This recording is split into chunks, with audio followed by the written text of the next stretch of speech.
Missy Koch was an athlete and a knockout, and she hadn't had a real setback in her 22 years. And suddenly she was losing a leg to cancer. In August 1979, Missy became a freshman at the University of Miami, majoring in health and fitness management.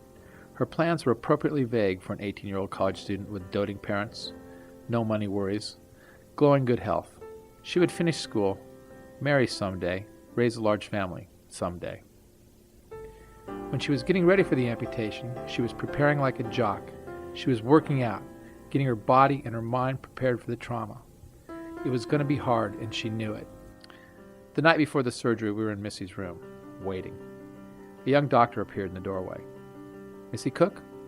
"I'm Missy," she said. He pointed toward her right leg and said uncomfortably, "You're here for a amputation," Missy said.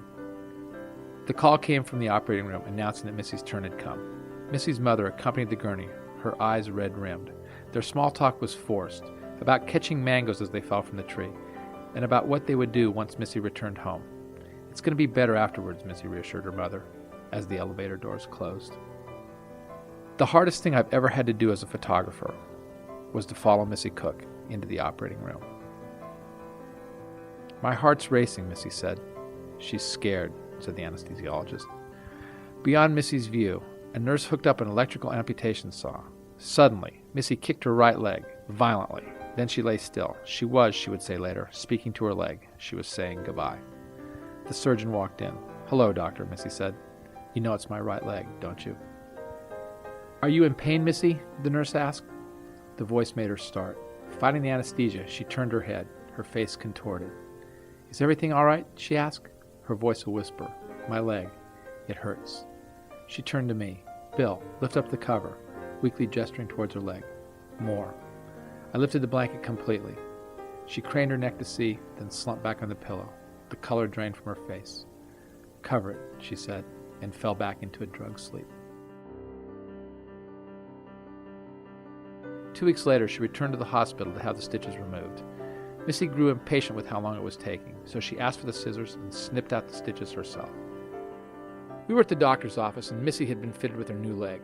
This one was amazingly real. It had been modeled after her other leg. It looked like a leg, and it gave when you touched it. It felt like a leg. Under pantyhose, it would pass for a real leg.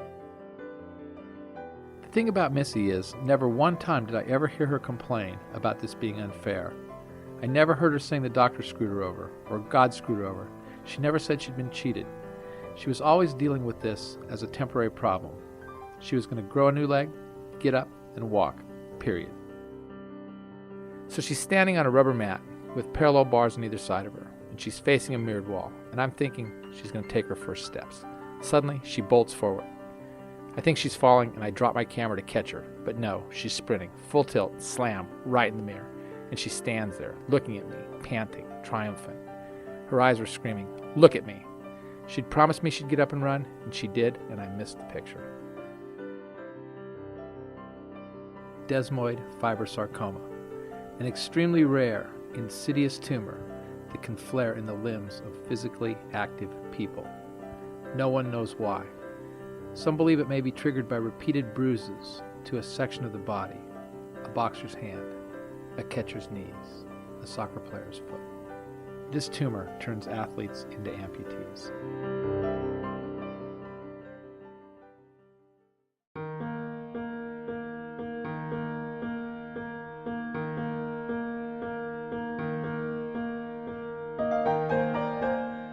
The day I graduated from high school, if someone had asked me, where will you be in 25, 30 years, I probably would have said where I am today.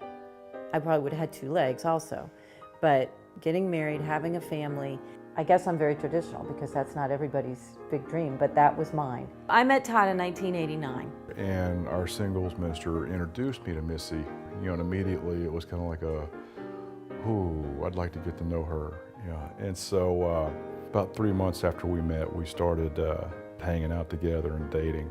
I knew that she was going to be self-conscious about it. And so I tried to put her at ease. So it ended up not being an issue at all. I thought I had confidence. Meeting him, I realized I didn't. He gave it to me. Being a fast runner and enjoying that, I never cared that I was the fastest, but I enjoyed that I could do it. So it's kind of partly when I first started running this summer, it was a rude awakening. It was hard. Now now that I can run and I'm not very fast, that's gotta work on that. Growing up and as a young adult, I wanted to get married and have a family. And then growing up and as a young adult, I was always an athlete and I loved running. I loved anything like that the soccer and any kind of athletics. And I felt like through the cancer, the running was taken away, and then I couldn't have children, basically because of the radiation that I had to have because of the cancer, so that was taken away also. And it was two big parts of my life that were taken away. So now having children is huge. It's wonderful. And the idea that we were able to adopt them and how everything worked and came together, it's just been amazing. And Todd and I both think about if we had the children when I was pregnant and lost babies, if we had those now, we wouldn't have these. And so we can't imagine that. So it's interesting, how you can even come to think like that.